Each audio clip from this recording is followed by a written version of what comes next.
Bueno, hola a todos aquellos que me estén viendo. Mi nombre es Rubén Inglán, soy residente de tercer año del Servicio de Traumatología y Cirugía Ortopédica del Hospital Universitario de Navarra. Y bueno, voy a impartir una sesión sobre la luxación de rodilla con algunos conceptos claves y el manejo inicial que hay que darle. Y esta sesión ha sido tutorizada por el doctor John Martí. En primer lugar, un pequeño índice de los pasos que voy a ir siguiendo a lo largo de mi presentación.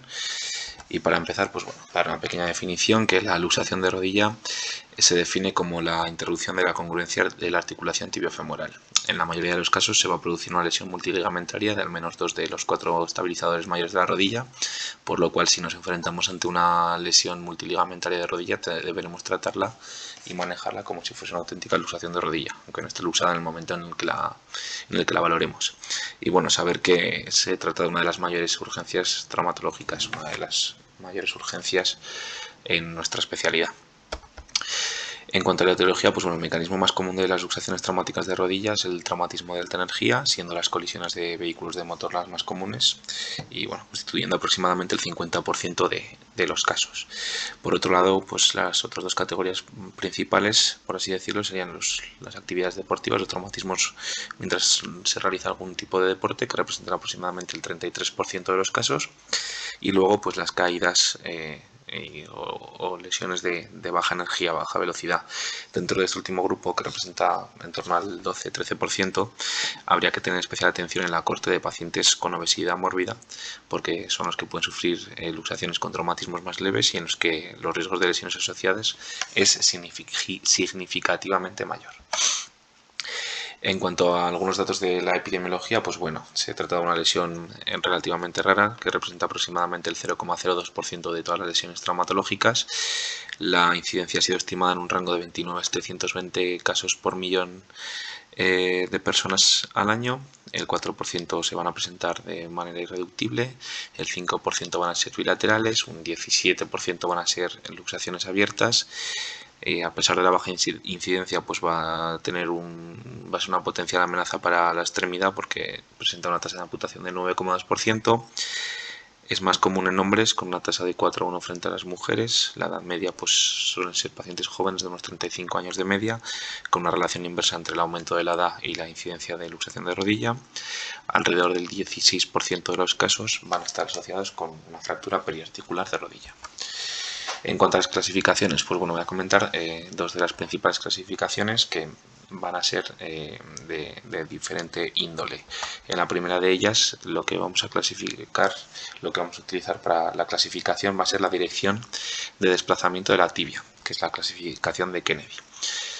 Va a haber 5 tipos. La más común va a ser la anterior, en la que la tibia se desplaza hacia adelante. Se suele producir por una lesión por hiperextensión forzada de esta rodilla y se va a romper casi siempre el cruzado anterior y el posterior, sobre todo si la hiperextensión es mayor de 30 grados. Por otro lado, representando un tercio de las luxaciones de rodilla, pues va a ser la luxación posterior, que es la típica lesión de salpicadero, en el que con la rodilla en flexión se sufre una fuerza antero-posterior en la tibia proximal y se luxa la tibia desplazándose hacia posterior. En este caso, pues casi siempre se va a romper el cruzado posterior y no siempre el cruzado anterior. En cuanto a la lateral, pues bueno, va a haber una fuerza en valgo que va a romper los estabilizadores mediales y a menudo van a desgarrar los cruzados. En la luxación medial, la fuerza va a ser en varo y va a romper las estructuras laterales y postolaterales. Y por último, una luxación de tipo rotacional o combinado, que va a tener un componente varo-valgo y a su vez un componente rotatorio y se va a definir pues según el patrón rotacional de esa tibia. La más común va a ser la posterior lateral y a menudo va a ser irreductible, porque como veremos luego en alguna imagen y repetir en varias ocasiones, el cóndilo femoral interno va a hacer un ojal a través de los tejidos blandos y van a dar un signo del hoyuelo y va a hacer que esa luxación sea irreductible. Y por otro lado, el otro tipo de clasificación, más la clasificación de Schenck, según el patrón ligamentoso, que este tipo de clasificación pues, nos va a ofrecer más información pronóstica a la hora, sobre todo, de tratarlo, a la vez de clasificarlo. Bueno, va a tener 5 tipos, KD las siglas de luxación de rodilla en inglés, y el primer tipo 1, en el que se va a lesionar uno de los cruzados y va a tener una lesión variable de uno de los colaterales. o no, vaya. La tipo 2, en el que se van a lesionar ambos cruzados y los colaterales van a estar intactos. La tipo 3, en el que se van a lesionar ambos cruzados y uno de los colaterales, tipo 3M si es el medial y tipo 3L si es el lateral. La tipo 4, que se van a lesionar todos los ligamentos mayores de la rodilla. Y por último la tipo 5, que va a ser la que asocie una fractura, y dentro de esta pues también se dividirán varios subtipos, 1, 2, 3 o 4, en función de cuántos ligamentos están afectados. Y bueno, si añadimos la letra C o la letra N, va a ser que asocia lesión arterial, si es la C, o lesión nerviosa. En cuanto a la evaluación inicial que tendremos que dar al paciente cuando nos llega a urgencias, pues bueno, en lo que haría incidencia en cuanto a una urgencia traumatológica, simplemente vista como eso, pues bueno, primero saber que si es un paciente que ha sufrido un mecanismo lesional de alta energía, el énfasis va a deber estar en la identificación y tratamiento de todas aquellas lesiones que vayan a amenazar la vida. O sea, habremos de seguir un protocolo de politraumatismo con un equipo multidisciplinar y una valoración conjunta en el servicio de urgencias, ¿vale? Por nuestra parte. En caso de presentar una evidente deformidad, pues bueno, lo prioritario es obtener radiografías simples, como siempre, AP y lateral, aunque bueno, en algunos artículos se habla de que podría estar indicado reducirla sin radiografía, si está claro el mecanismo y la dirección de la luxación, pero bueno, mejor siempre con una radiografía previa, y proceder a una reducción tan pronto como sea posible para evitar lesiones asociadas. ¿Cómo vamos a realizar esta reducción? Pues bueno, se recomienda tener al paciente con al menos algo de analgesia y, si se puede, con sedación, para reducir tanto el dolor como sobre todo el tono muscular, que nos va a ayudar a realizar la reducción con éxito. Y bueno, se recomienda realizarlo entre 2 personas. Uno de nosotros tracciona del fémur distal, estabilizándolo, y el otro va a ser el que haga la mayor fuerza traccionando de la tibia, de la pierna, primeramente en el eje, y si con eso pues no conseguimos reducirlo, pues ya darle la dirección hacia anterior o hacia posterior, según el mecanismo, la dirección de la luxación. Como se ve en la imagen, es importante la colocación de las manos, ¿vale? Sobre todo no apretar la fosa poplitea, para evitar así dañar en las estructuras que hay ahí o aumentar el daño si es que ya están dañadas, como vamos a ver posteriormente. Luego, pues bueno, si no se reduce de manera inmediata, tener claro que hay que irse corriendo al quirófano, que lo prioritario es reducirla cuanto antes y no estar ahí mucho rato en el box de urgencias intentándolo si vemos que no se consigue directamente urgencias. Y si presenta ya de entrada el signo del hoyuelo, como vemos aquí, que es lo que he explicado antes, el ojal que se hace en las partes blandas por el que sale el cóndilo femoral medial, en las rotacionales o las luxaciones posterolaterales sobre todo, es un signo que nos va a indicar que va a ser prácticamente irreductible, que va a haber que llevarla a quirófano para reducirla de forma abierta. Y bueno, algo muy importante es destacar que hasta el 50% de estas luxaciones de rodilla se van a reducir espontáneamente antes de que nosotros las veamos, por lo que nos van a llegar a urgencias autorreducidas, ¿vale? Y estas son las que no se nos tienen que pasar por alto. Hay que tener un alto índice de sospecha, sobre todo si ya se presenta con una lesión multiligamentaria, y saber identificarlas para evitar sobre todo que se nos pasen por alto las lesiones asociadas y las posibles complicaciones, sobre todo a corto plazo. Una vez reducida, sobre todo, si nos llega autorreducida, pues bueno, realizar como siempre un examen visual en el que veremos hematomas, un derrame variable, porque en los casos en los que se rasga la cápsula posterior, pues puede que el derrame se diluya, se reparta a lo largo de toda la extremidad y no esté tan focalizado intraarticularmente. Deformidad, obviamente, si está luxada, y dolor normalmente intenso. Este dolor que va a producir, pues como en casi todas las rodillas agudas, una exploración física muy dificultosa, ¿vale? Que nos va a impedir realizar una buena valoración. En muchos casos que las maniobras de exploración de la rodilla pues no sean muy concluyentes, pero bueno, tendremos que estar ojo a visor, sobre todo para descartar mayores complicaciones y que las lesiones sean graves y que se nos puedan pasar por alto. Y bueno, y así una vez valorada esta rodilla y reducida, vemos que es estable, pues simplemente inmovilizarla con una férula inguinopédica de yeso, con una leve flexión de unos 20 grados, y siempre permitiendo que el pie se evalúe de forma seriada, dejando los dedos libres, obviamente, pues como con la mayoría de vendajes que vamos a hacer. en la extremidad inferior. Tras esto, algo muy importante, la valoración vascular, ¿vale? ¿Por qué? Porque está entre el 3 y el 18% de las luxaciones de rodillas, según estudios recientes, van a presentar una lesión vascular. La más frecuente, pues obviamente, como ya he comentado antes de la fusa poplitea, la afectación de la arteria poplitea, ¿vale? Si se luxa la rodilla hacia anterior, pues va a traccionar de esta arteria y romper su íntima, y si se luxa hacia posterior, pues la va a comprimir directamente y la puede romper por compresión directa. Destacar, muy importante, que la presencia de pulsos distales no va a excluir lesión vascular. Hasta el 28% de estos pacientes con pulso distal presente posteriormente tenían lesiones arteriales, sobre todo pues eso, las luxaciones anteriores que van a romper la íntima, el paciente va a tener pulsos distales, pero a posteriori se va a diagnosticar o se va a ver la lesión vascular que va a ir progresando en el tiempo. ¿Cómo vamos a valorar a estos pacientes? Pues todos los pacientes deberían tener una medición del índice tobillo-brazo, ¿vale? Valorando, pues eso, tomando la presión arterial en el brazo ipsilateral y en el tobillo, y en caso de que sea mayor de 0,9 es normal, ¿vale? Otra manera de valorar la posible afectación vascular, pues vas a realizar un OGIOTAC, que ahora, como vamos a ver en el algoritmo que voy a presentar a continuación, no va a ser siempre necesario, pero bueno, en caso de que sea un paciente politraumatizado al que los compañeros de urgencias UCI o quien sea que lo esté valorando le vayan a realizar un TAC, un body TAC, un pan TAC, un TAC completo, pues bueno, vamos a aprovechar este procedimiento para realizar un OGIOTAC de la extremidad. A lo que me refería con el algoritmo es lo que se presenta en esta diapositiva. Vamos a ayudarnos de tanto del pulso como del índice tobillo-brazo o demás exploraciones de la extremidad, para que, si tanto los pulsos como el índice tobillo-brazo es normal, inicialmente nos quedamos tranquilos, pero mantenemos la guardia alerta. Ingresamos al paciente o en nuestro servicio o en la observación de urgencias, depende cómo nos manejemos en cada hospital, para vigilar 24 horas.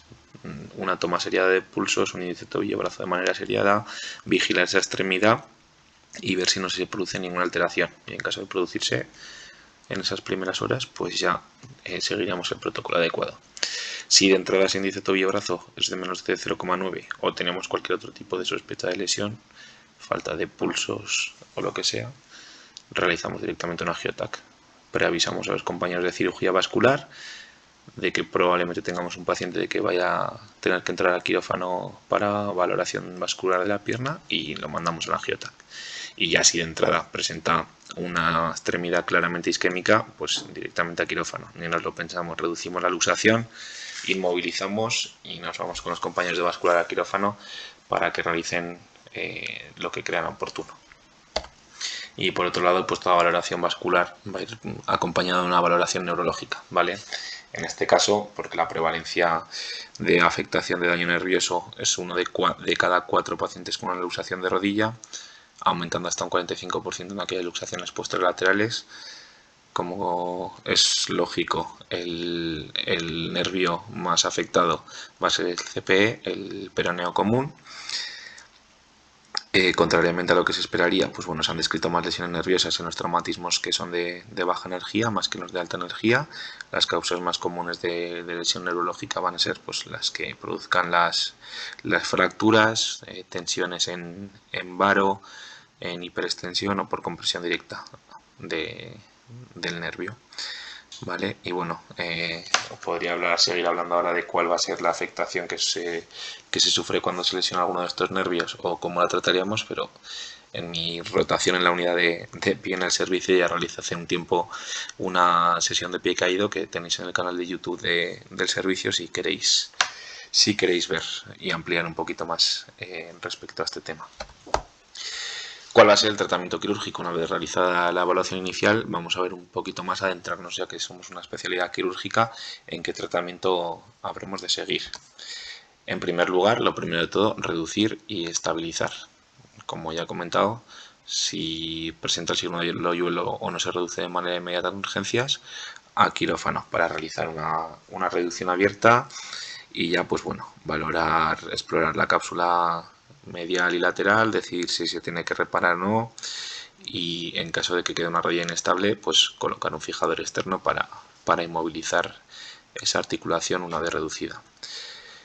¿En qué otros casos utilizaremos un fijador externo además de si la rodilla se mantiene inestable? Pues obviamente si la luxación es abierta, si presenta una lesión vascular que precisa de reparación urgente por los compañeros de cirugía vascular para estabilizar esa reparación y intentar por lo menos evitar que fracase por un exceso de movilidad, como control de daños obviamente en pacientes politraumáticos inestables en un contexto de politraumatismo y de afectación vital para ese control de daños hasta que ya se le pueda dar un tratamiento definitivo cuando se encuentre un poco mejor nuestro paciente, si presenta un síndrome compartimental o si presenta dificultades intrínsecas, pacientes que van a tolerar mal la inmovilización, pacientes que van a ser dificultosos de inmovilizar por su volumen, etcétera, o por sus condiciones físicas, pues lo más fácil colocar un fijador externo y te evitas algunos posibles problemas. En cuanto al tratamiento de las fracturas, porque normalmente pues, las fracturas periarticulares en estas luxaciones de rodilla no suelen ser fracturas simples. Lo más fácil, realizar una reducción inmediata del articular y colocar el fijador externo para inmovilizar esa fractura, además de la luxación. Y ya más adelante, como siempre, aproximadamente en las primeras 2 semanas, realizar una cirugía definitiva de esas fracturas, vigilando el estado de las partes blandas para ver cuándo presentan un estado más óptimo para someterse a esa cirugía. Se recomienda también en las guías que si vamos a dar una cirugía definitiva a la fractura, se aproveche ese mismo tiempo quirúrgico para reparar cualquier avulsión ligamentosa. No estoy hablando de roturas o otro tipo de afectaciones, pero aquellos ligamentos que están avulsionados o con fractura avulsión de su inserción, intentar repararlos en ese mismo tiempo quirúrgico en el que operamos la fractura. Y ya, bueno, en fracturas muy comminutas o osteoporóticas, lo más recomendado, lo que se suele recomendar es que para evitar y terminar en una artroplastia, pues directamente por las secuelas, me refiero de esa fractura, pues directamente reducirla, dejarla inmovilizada, que consoliden esas fracturas pues como se pueda y ya más adelante en un segundo tiempo pues, realizar una artroplastia o incluso una artrodesis de esa articulación. Y por último la reconstrucción ligamentosa, que como veréis y voy a comentar en la siguiente diapositiva, es lo que más controversia genera y más dificultades en el manejo, pero bueno, en primer lugar, como siempre, tenemos la opción de tratar las afectaciones de los ligamentos de manera conservadora o de manera quirúrgica. De manera conservadora, pues claramente para aquellos pacientes con una demanda funcional muy baja o con secuelas que vayan a impedir la rehabilitación, que no tengan fracturas y que tengan una reducción adecuada y estable. ¿Vale? A estos pacientes les podemos colocar un yeso mes y medio o 2 meses, seguido de una artesis con rehabilitación activa y carga progresiva. Y luego pues el posible tratamiento quirúrgico en aquellos pacientes menores de 40 años es el tratamiento más frecuente. Tenemos hasta 2-3 semanas normalmente según el estado de las partes blandas para realizar esta reparación y bueno, va a facilitar la recuperación y también la reparación de los ligamentos y siempre obviamente con una resonancia magnética previa que nos informe un poco del daño más exacto que van a presentar esos ligamentos y tener preparada la cirugía. ¿A qué me refería con la controversia? Pues bueno, que en la literatura, en la bibliografía, se hablan de dos posibilidades, de repararlo en varios tiempos o reparar todos los ligamentos en una sola cirugía. ¿Qué es lo más recomendado? En teoría, ¿qué es lo que genera los mejores resultados? Realizarlo en varios tiempos. He de decir que en los artículos siempre pone la coletilla de si precisamos de los materiales y la experiencia suficiente para llevarla a cabo. Pero bueno, lo más practicado hoy en día y lo más recomendado y lo que más se suele realizar es reparar de manera aguda los ligamentos laterales, el complejo posterior externo, colocar una artesis, empezar con movilización precoz y diferir para más adelante la reparación de los cruzados. Pero, como digo, también se puede intentar abordar todo en un solo tiempo quirúrgico. Se puede siempre que no haya lesión vascular, eso sí. Y bueno, me quería destacar como pequeña curiosidad es que, pese a que de normal lo que comentan es reparar primero el complejo posterior posterior externo y luego los cruzados. Si lo hacemos todo en un tiempo, el orden que vamos a seguir es primero el cruzado posterior, luego el cruzado anterior y ya después los colaterales.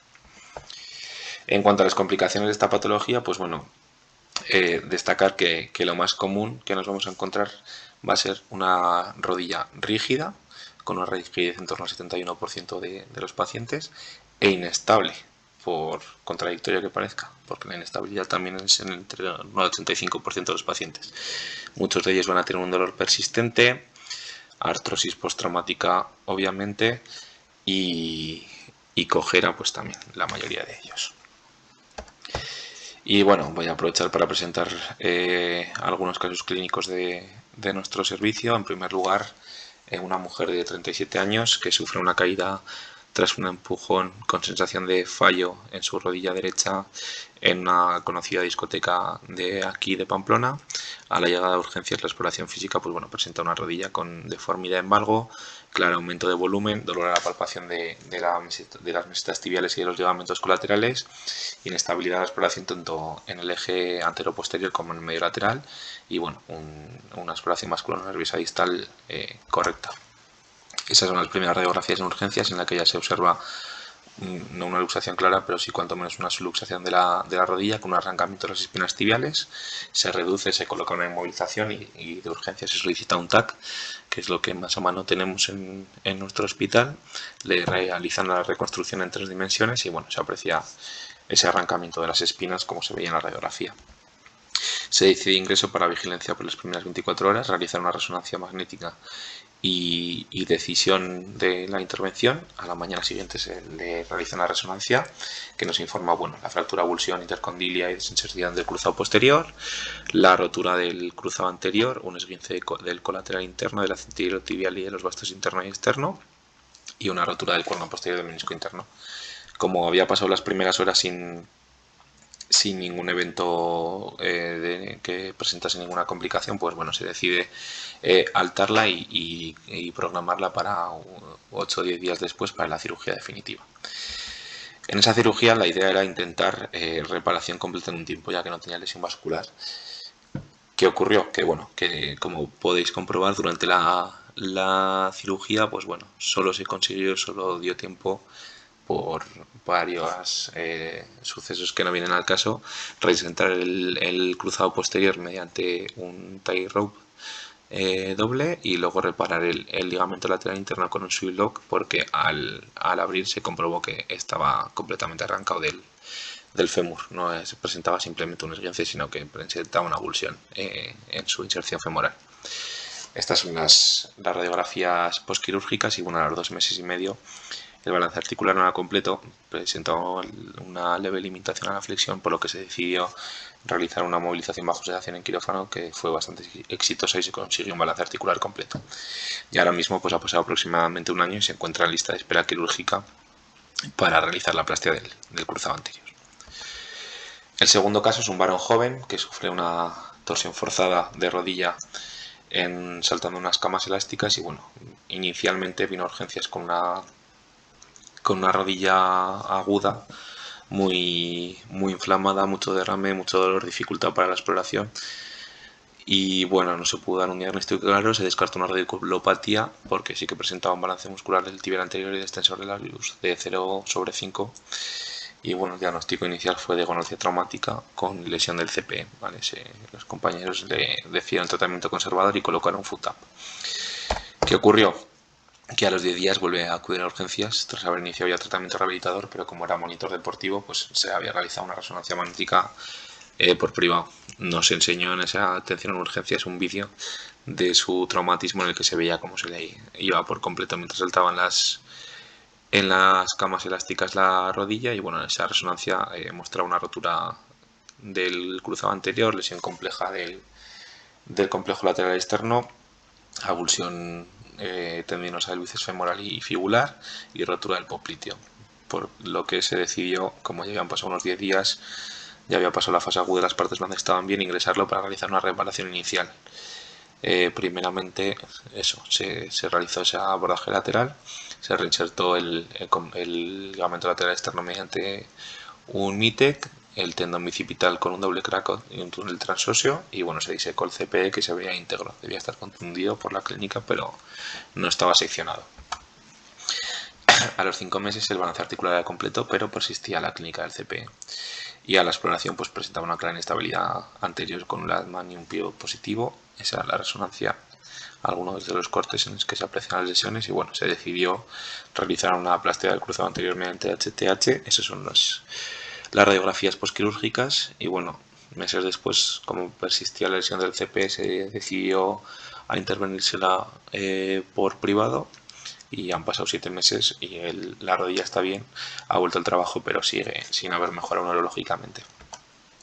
Y por último, un varón de 21 años, el tercer caso, que sufrió un accidente de tráfico con una colisión frontal, politraumatizado, acude a urgencias, siendo valorado de manera conjunta por nosotros, por el servicio de urgencias, por la UCI por vascular, porque en el box de la REA, además del resto de patologías, sobre todo llama la atención, bueno, mientras que en la rodilla derecha había algo de derrame y embargo no se ve en la fotografía. En la rodilla izquierda, como veis en la fotografía, había una deformidad evidente, y aparte de esta radiografía con una clara luxación en el rayo portátil que nos pudieron hacer allí en el box de reanimación, pues bueno, la clínica era de un pie completamente frío, sin pulsos distales, una extremidad obviamente isquémica, por lo que, como ya he comentado antes, directamente a quirófano para reducir eso, colocar un fijador externo en esa rodilla, y los compañeros de vascular entrasen a realizar una arteriografía. Tuvieron que realizar un bypass, bueno, a tercera poplitea, etcétera, todo cosas de vascular, y además la acompañan de fasciotomías mediales porque vieron el aspecto de las partes blandas y de manera profiláctica decidieron realizarlo para evitar la posibilidad de síndrome compartimental. Y bueno, la rodilla derecha, con unas placas que luego veréis ya reparadas, tenía una fractura Salsker tipo 2 que en ese primer momento se inmovilizó. ¿Qué ocurrió? En el ingreso pues no se consiguió evitar el síndrome compartimental, precisado de nuevos desbridamientos y un rebypass, porque el primer bypass se ocluyó. Y bueno, días después, con la pierna izquierda ya estabilizada, se realizó una osteosíntesis de la fractura de la meseta derecha con esa placa y tornillos que veis, y ya tiempo después se retiró el fijador externo. Tiene el tronco ciático común de la pierna izquierda afectado, y bueno, han pasado 13 meses. En la última revisión en consulta lleva el foot up y una muleta. La rodilla derecha tiene un balance articular completo, y la izquierda, el ecodoppler por la hora está bien, pero tiene una inestabilidad clara antero-posterior que está pendiente de decisión quirúrgica en sesión clínica. Y para terminar, para llevar a casa, pues bueno, saber que la luxación de rodillas se trata de una de las mayores urgencias traumatológicas que existen en nuestra especialidad, dado que suelen ser producidas por traumatismos de alta energía, pues van a precisar de un abordaje multidisciplinar a su llegada a urgencias. Lo más importante de entrada va a ser pues conseguir una correcta reducción lo antes posible para disminuir sobre todo los riesgos de lesiones asociadas. Hay que evitar que se nos pasen por alto aquellas que llegan autorreducidas, que suele ser que son una de cada dos, el 50%, para valorarlas exactamente igual que las luxadas, y bueno, precisando una adecuada valoración vascular y neurológica, y su manejo urgente va a constar de una estabilización inicial y ya un tratamiento de las lesiones asociadas, tanto óseas como ligamentos, en diversos tiempos sucesivos. Esta es la bibliografía que he utilizado para documentarme para realizar la sesión, y bueno, muchas gracias a todos aquellos que la hayáis visto.